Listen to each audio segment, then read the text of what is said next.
El sol de Querétaro se filtraba a través de las cortinas de encaje, pintando patrones de luz sobre el suelo de terracota. Para Elena, de 68 años, cada mañana comenzaba con el mismo ritual sagrado.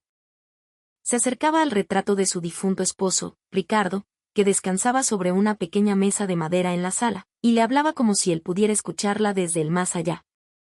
«Buenos días, mi amor. Hoy también el cielo está despejado», susurraba mientras limpiaba el marco con un paño suave y cambiaba el agua del pequeño florero con una gardenia fresca.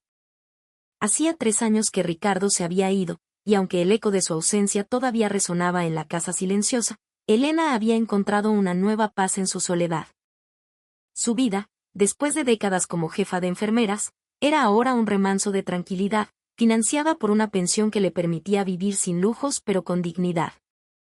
Este era su tiempo.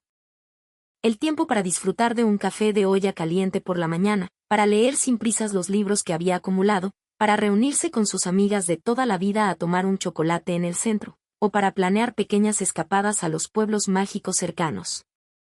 La soledad, que al principio fue una herida abierta, se había transformado en una libertad serena. Sin embargo, esa mañana, la paz fue interrumpida por el timbre agudo y persistente de la puerta. Eran apenas las 9. ¿Quién podría ser a una hora tan temprana? Al asomarse a la mirilla, reconoció la silueta de su hijo, Javier. «Mamá, soy yo. Ábreme, por favor, necesito hablar contigo», se escuchó su voz a través del intercomunicador. Javier, a sus 42 años, era un hombre consumido por su trabajo en una corporación. El estrés de los últimos años había borrado la sonrisa fácil de su juventud, reemplazándola por un ceño perpetuamente fruncido. Cuando Elena abrió la pesada puerta de madera, no solo vio a Javier, sino a toda su familia. A su lado estaba su esposa, Sofía, y detrás de ellos, sus nietos, Mateo de 8 años y Camila de 6.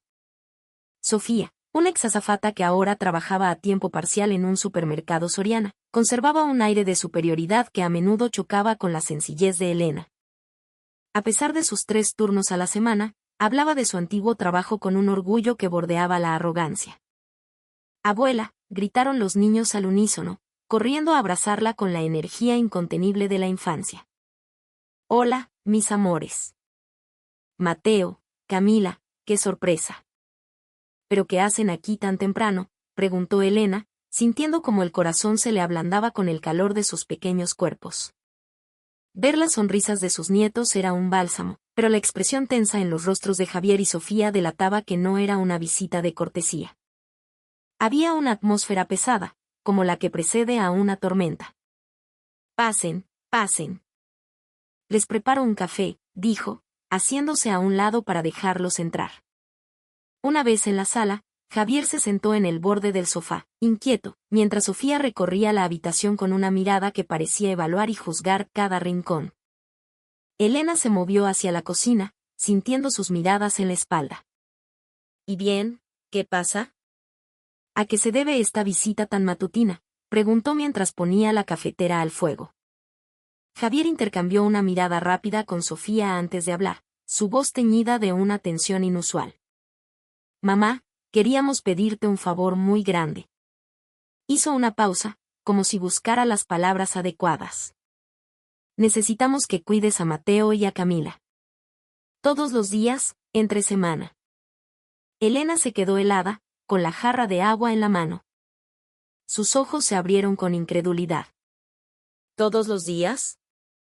«Pero, Javier, yo también tengo mis cosas, mis compromisos».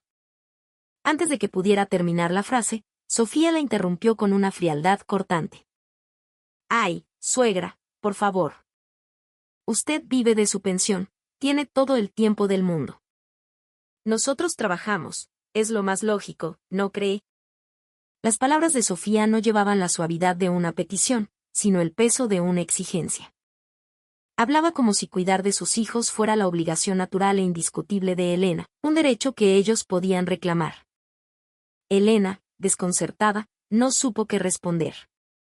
Javier, tomando el relevo, reforzó el argumento de su esposa. «Mamá, inscribirlos en una guardería o en actividades después de la escuela cuesta una fortuna. y si tú estás aquí, pues queremos aprovechar. Déjanos consentirte un poco con los niños. La palabra consentirte sonó hueca, una capa de azúcar sobre una píldora amarga.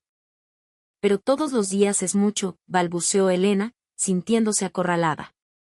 Sofía no cedió ni un centímetro. Su rostro se endureció. Debería estar feliz de ver a sus nietos. Hay tantas abuelas que se quejan de que sus hijos no las dejan ver a los niños. Lo suyo es un lujo, suegra. La culpa, afilada y precisa, golpeó a Elena en el pecho. Por supuesto que amaba a sus nietos con toda su alma, pero la idea de convertirse en su cuidadora a tiempo completo, a sus 68 años, era abrumadora. La energía desbordante de un niño de 8 y una de 6 era una fuerza de la naturaleza que su cuerpo ya no podía manejar con facilidad. Por favor, mamá. Te lo pido, suplicó Javier, inclinando la cabeza en un gesto de ruego que sabía que a Elena le costaría rechazar. El corazón de Elena comenzó a flaquear. Ver a su único hijo en esa posición la desarmaba. Sofía, percibiendo su vacilación, lanzó el golpe de gracia. Además, usted tiene mucha más experiencia criando niños que nosotros, ¿no es así? Y Mateo y Camila la adoran. Son sus nietos favoritos. Era cierto que los niños la querían profundamente, pero Sofía mezclaba el afecto con la obligación de una manera que la hacía sentir manipulada. Elena tenía sus propias rutinas, sus visitas al médico, sus reuniones con el grupo de voluntariado de la parroquia, sus amigas.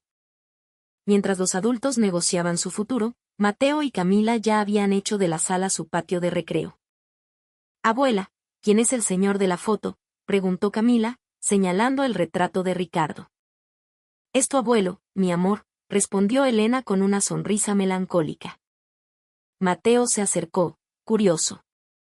Nunca lo conocí. La inocencia de sus preguntas, la forma en que sus ojos la miraban con pura confianza, hacía que la palabra no se sintiera cada vez más imposible de pronunciar. Javier, astuto, aprovechó el momento. Mamá, para que veas, al principio pensamos en la guardería, de verdad. Pero fue Mateo el que dijo que prefería 1000 veces venir a la casa de la abuela. Mateo se giró y le dedicó una sonrisa radiante. Es que tu casa es más grande y más divertida, abuela. Esa sonrisa fue la estocada final. ¿Cómo podía negarse a eso? Sofía remató la conversación con una propuesta que sonaba razonable, pero que en realidad era una trampa. Mire, suegra, si no está segura, ¿por qué no lo intentamos por un mes? Solo un mes de prueba. Estoy segura de que le encantará tener a los niños aquí todos los días. Le darán mucha vida.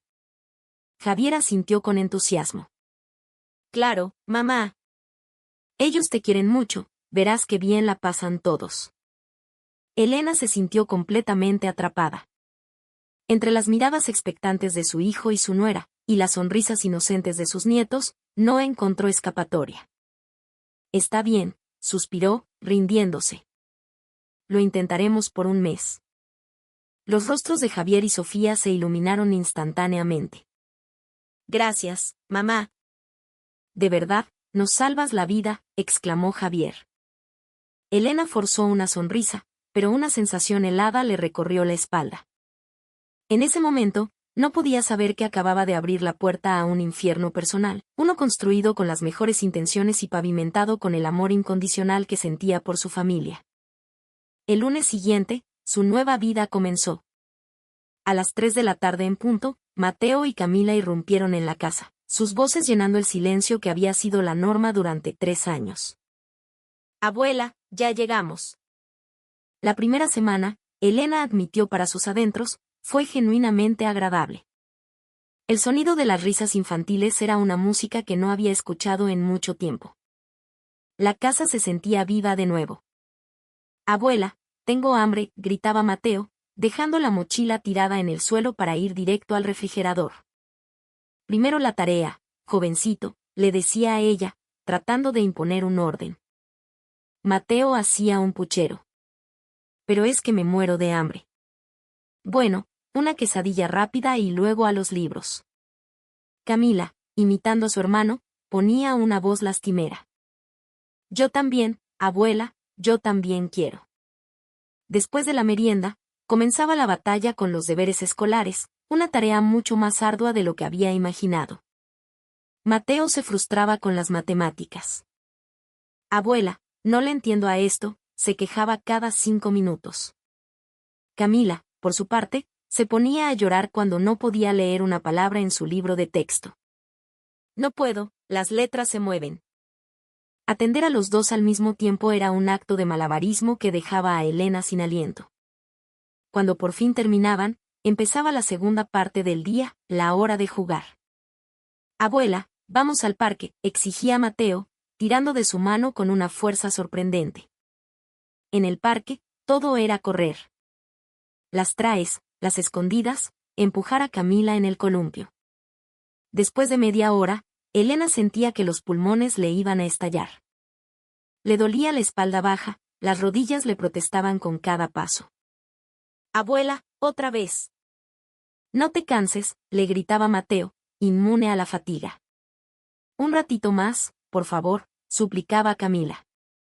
Lo siento, mis niños, la abuela ya no puede más, decía, tratando de recuperar el aliento. Los dos la miraban con decepción. Alrededor de las 7 de la noche, Sofía llegaba a recogerlos. Buenas noches, suegra. ¿Cómo se portaron? Muy bien, no pararon en todo el día, respondía Elena, ocultando su agotamiento. Qué bueno. Bueno, mañana nos vemos. Muchas gracias. Y así, día tras día. El cansancio empezó a acumularse, convirtiéndose en un peso constante sobre sus hombros. Y pronto, el acuerdo de entre semana se desvaneció. Un sábado por la mañana, sonó el teléfono. Era Javier. Hola, mamá. Oye, ¿podrías cuidarnos a los niños hoy? Elena se sorprendió. Pero, Javier, es sábado. Sí, es que Sofía y yo tenemos un compromiso muy importante que no podemos cancelar. Pero hoy quedé de ir a tomar un café con mis amigas, protestó ella. La voz de Javier se tornó impaciente. Ay, mamá, no te pongas así. Un café lo puedes cancelar, ¿no? Es solo un favor. Al final, Elena cedió. Llamó a sus amigas, llena de pena, y pasó el sábado persiguiendo a sus nietos. El domingo fue la misma historia. Mamá, Sofía se siente un poco mal, ¿te los encargamos hoy? Su fin de semana, su único tiempo para descansar y recuperarse, le fue arrebatado. Cuando llevaban 3 semanas de este régimen, el cuerpo de Elena estaba al límite. Se levantaba más cansada de lo que se acostaba. El dolor en la espalda y las rodillas se había vuelto crónico. Y entonces, surgió otro problema, la comida. Al principio, los niños traían su propia comida en loncheras preparadas por Sofía. Pero un día, llegaron con las manos vacías. Abuela, tenemos hambre. ¿Qué hay de comer?, preguntó Mateo, asomándose a la cocina. ¿Y su lonchera? Camila respondió con la naturalidad de los niños. Mami dijo que hoy no tuvo tiempo de prepararla. Elena, sin más remedio, tuvo que cocinar para ellos. Lo que empezó como algo ocasional, se convirtió en la norma. Ella preparaba la cena para los 3 todas las tardes, y los gastos del supermercado, por supuesto, corrían por su cuenta. El presupuesto para el mandado se duplicó. Su pensión, antes suficiente, ahora se sentía apretada. Una tarde, cuando Sofía llegó, Elena se armó de valor. Oye, Sofía, quería comentarte algo sobre los gastos de la comida. La expresión de Sofía se congeló. Sus cejas se juntaron en una línea dura. ¿Gastos? ¿A qué se refiere? Bueno, es que preparar la cena para 2 niños todos los días pues tiene un costo. La cara de Sofía se transformó, pasando del desconcierto a la indignación. Suegra, ¿me está diciendo que nos va a cobrar por darle de comer a sus propios nietos? No puedo creerlo. Es lo mínimo que podría hacer una abuela, ¿no cree? Elena se quedó sin palabras. Sofía, sin piedad, continuó.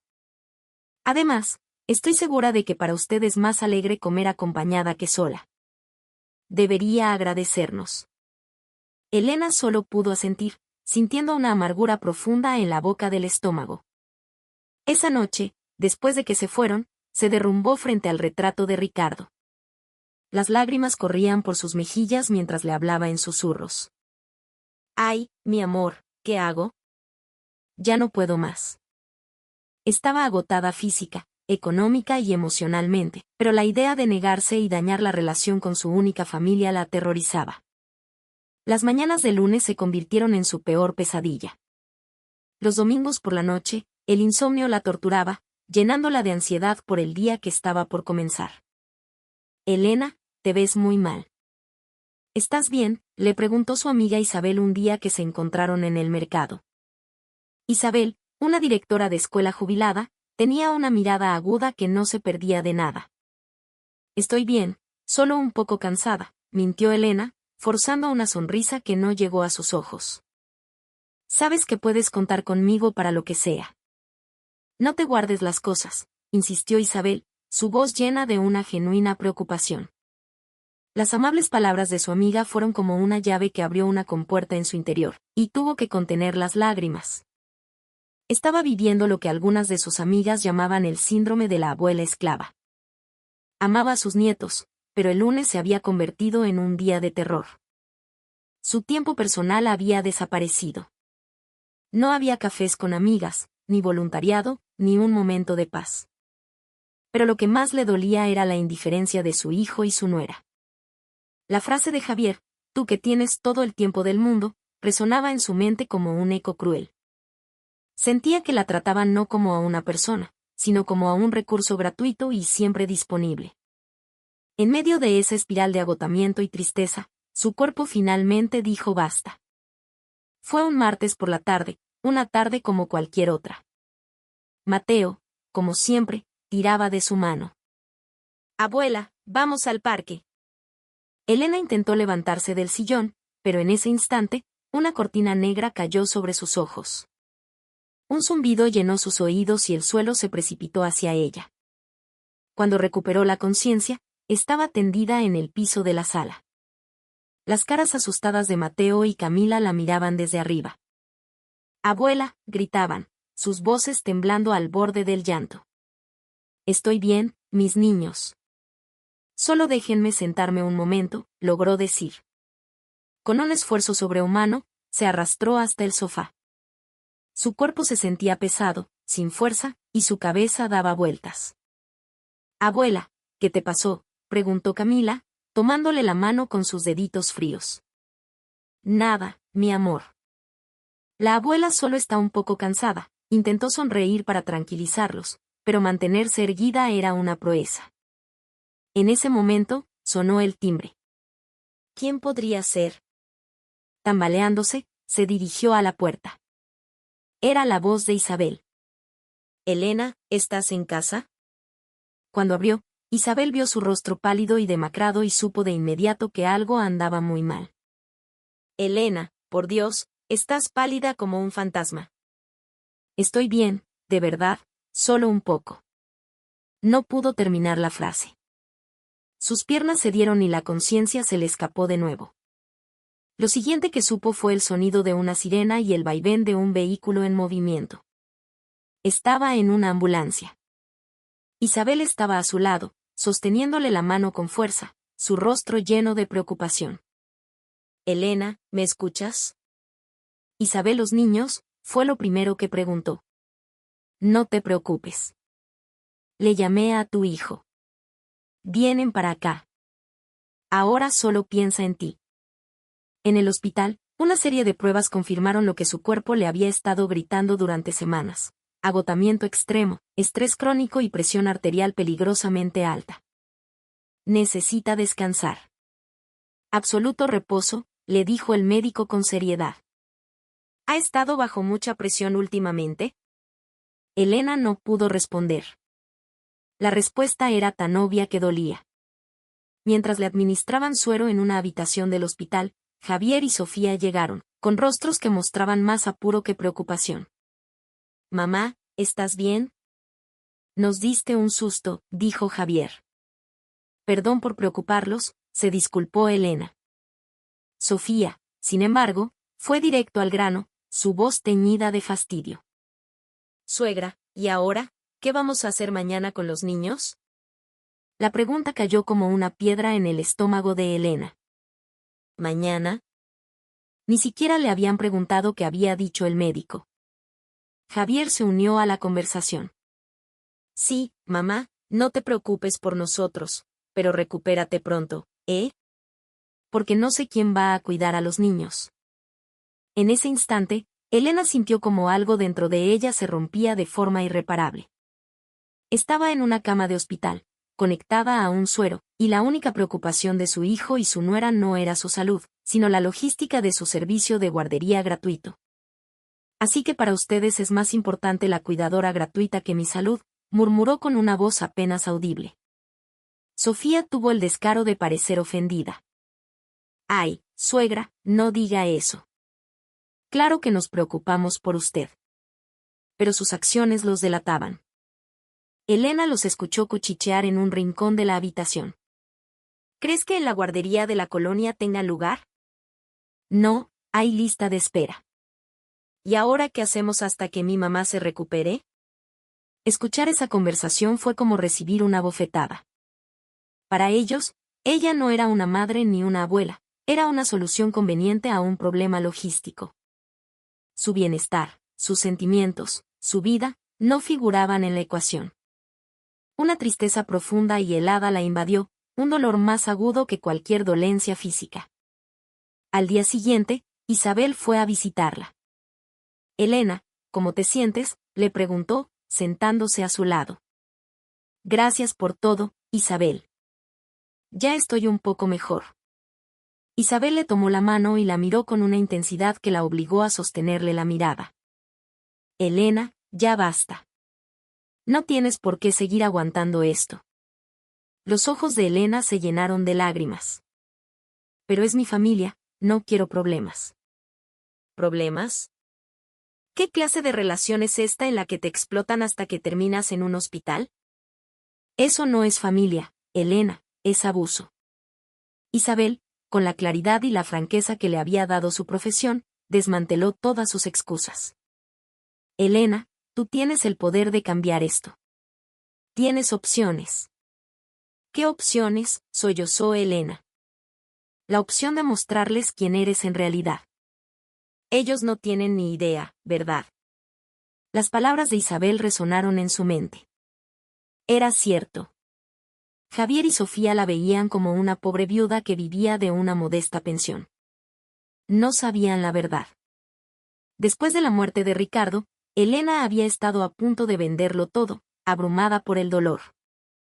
Pero su esposo, un hombre sabio y previsor, la había hecho prometer algo. Él, un ingeniero exitoso, y ella, con sus ahorros de toda una vida, habían invertido en bienes raíces. En secreto, Elena era propietaria de 3 pequeños edificios de departamentos en el centro de la ciudad. Era una mujer acaudalada, pero vivía con sencillez, fiel a la promesa que le hizo a Ricardo. Mi amor, le había dicho él, vive siempre con humildad. El dinero puede ser un veneno.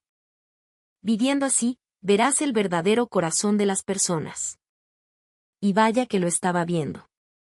Su hijo y su nuera la habían juzgado por su fachada de modestia y la habían tratado en consecuencia. Isabel, he tomado una decisión, dijo Elena desde su cama de hospital, una nueva determinación brillando en sus ojos. La próxima vez que vengan, les diré la verdad. Así se habla, dijo Isabel, apretándole la mano. Ya era hora. Esa tarde, Javier y Sofía regresaron. Sofía ni siquiera esperó a preguntar cómo se sentía. Suegra, todavía no se siente mejor. A ver si ya le dan de alta pronto, que la necesitamos. Esa fue la gota que derramó el vaso. El momento había llegado. Javier, Sofía, siéntense. Necesito hablar con ustedes, dijo Elena, incorporándose en la cama. Su voz era firme, desprovista de la vacilación de siempre. Sofía, ajena al cambio, respondió con ligereza. ¿Ya se siente mejor? ¡Qué bueno! Entonces seguro que mañana ya puede volver a casa y... A partir de hoy, no volveré a cuidar de Mateo y Camila. Ni un solo día más. Su declaración cayó en la habitación como una bomba. La expresión de Javier se transformó. ¿Qué? ¿De qué hablas, mamá? No puedes hacernos esto de repente. Sofía, alarmada, intervino. Suegra, ¿qué le pasa? No me diga que nos está culpando por su enfermedad. No, no los culpo, continuó Elena, su calma desarmándolos. Simplemente les informo que yo no soy una mujer desocupada, como ustedes creen. Javier resopló. Pero, mamá, si vives de tu pensión, no tienes un trabajo. Eso es lo que creen, Elena sonrió, una sonrisa triste y cargada de ironía. La verdad es que soy dueña de 3 edificios de departamentos. Los administro yo misma. El silencio que siguió fue absoluto. Los ojos de Sofía se abrieron como platos. ¿Qué? ¿Departamentos? Eso es mentira. Los compré con la herencia de su padre y mis ahorros de toda la vida, explicó Elena con voz monótona. Mis ingresos mensuales, Sofía, probablemente son más altos de lo que tú ganabas cuando eras azafata. Javier estaba pálido, en shock. ¿Pero por qué nunca nos dijiste nada? Porque nunca se interesaron en preguntarme por mi vida más allá de su conveniencia, respondió Elena, su voz fría como el acero. Tengo mis propias responsabilidades, la administración de las propiedades, mi trabajo voluntario en la comunidad, mis compromisos con mis amigas. Una vida que ustedes ignoraron por completo. Sofía, balbuceando, intentó defenderse. Pero si nos hubiera dicho. ¿Y qué habría cambiado? Me habrían escuchado, la interrumpió Elena, mirándola directamente a los ojos. Ustedes me etiquetaron como una jubilada aburrida y sola, y me usaron. Cuando caí enferma, su única preocupación fue quién se haría cargo de los niños. Javier intentó intervenir. Mamá, nosotros. Silencio, ordenó Elena con una autoridad que Javier no le había escuchado en su vida. Me hicieron temer la llegada de los lunes. Me robaron el descanso, el dinero y la salud. Y ni una sola vez me preguntaron cómo me sentía. Sofía, con el rostro desencajado, susurró, es que estábamos desesperados. Y yo también estaba desesperada, replicó Elena. ¿Tienen idea de lo que es para una mujer de mi edad cuidar a 2 niños pequeños todos los días, sin un solo día de descanso? Tuve que cancelar todo, abandonar mi vida, por ustedes. Javier finalmente bajó la cabeza. Mamá, perdóname. No nos dimos cuenta. No se dieron cuenta porque no quisieron ver. Me trataron como a un objeto, no como a su madre. En ese momento, Isabel entró en la habitación. Elena, qué bueno que estás despierta. Luego, se giró hacia Javier y Sofía, su mirada severa como la de una jueza. Javier, ¿tienes la menor idea de todo lo que tu madre ha sufrido? He visto muchas relaciones familiares en mi vida, pero rara vez he visto a un hijo explotar a su madre de una manera tan descarada. Sofía, temblando, intentó justificarse. Es que no teníamos otra opción. Claro que la tenían, la cortó Isabel. Existían las guarderías y los programas extraescolares. Pero prefirieron sacrificar la salud de tu madre para ahorrarse un dinero. Elena se levantó y caminó hacia la ventana. Su padre siempre decía que viviendo con sencillez se conoce el verdadero corazón de la gente.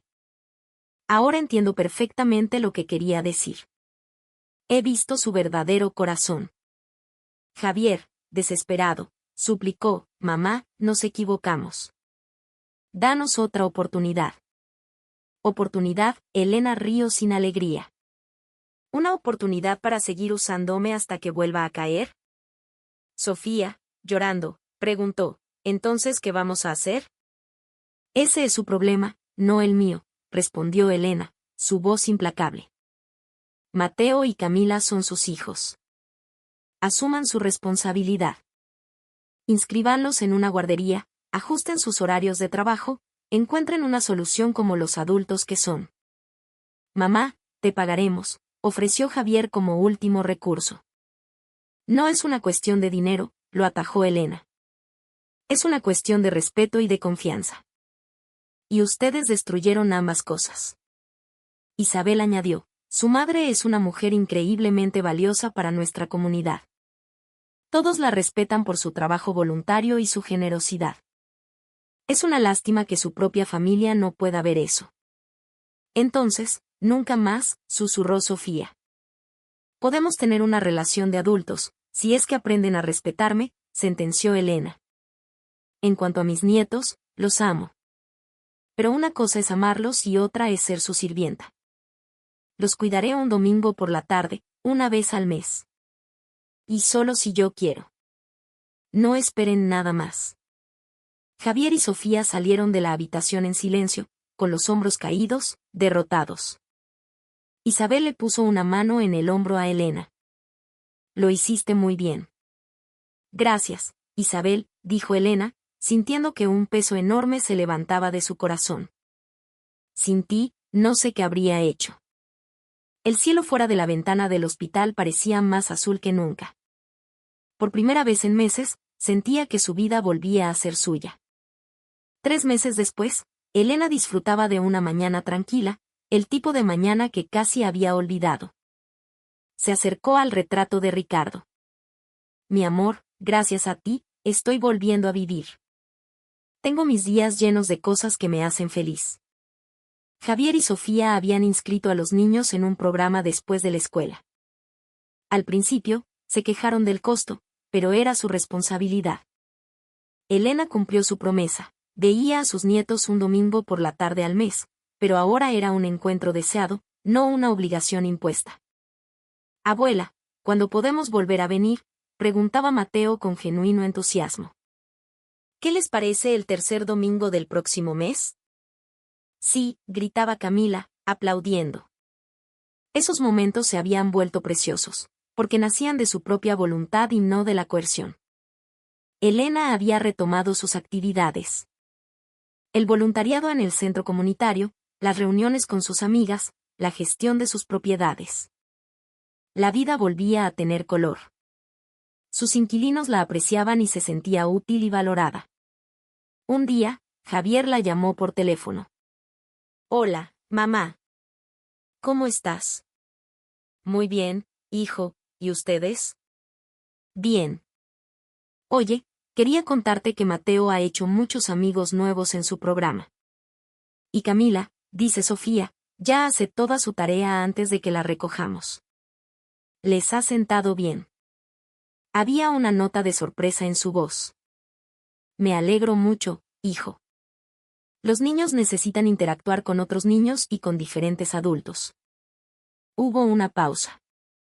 Mamá, de verdad que estábamos muy equivocados. Creo que si hubiéramos seguido dependiendo de ti, nunca habríamos crecido como padres, ni ellos como niños. Las palabras de Javier, por primera vez en mucho tiempo, sonaron sinceras. Lo importante, Javier, es que una familia se apoye, pero apoyarse no significa cargarle todo el peso a una sola persona. Lo sé, mamá. De verdad, lo siento. Medio año después, recibió una carta de Sofía.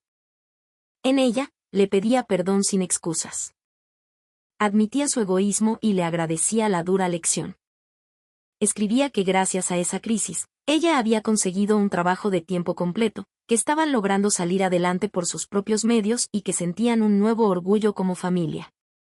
Elena lloró al leerla, pero eran lágrimas de alivio. La familia podía cambiar. Podía sanar. Un domingo, cuando Mateo y Camila la visitaron, corrieron a abrazarla.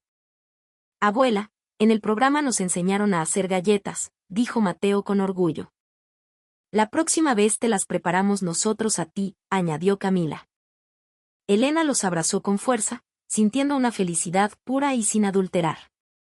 Esa era la verdadera alegría de ser abuela. Frente al retrato de Ricardo, le dio su informe final. Tenías razón, mi amor. Vivir con sencillez me mostró sus verdaderos rostros, pero también les dio la oportunidad de cambiar y convertirse en mejores personas.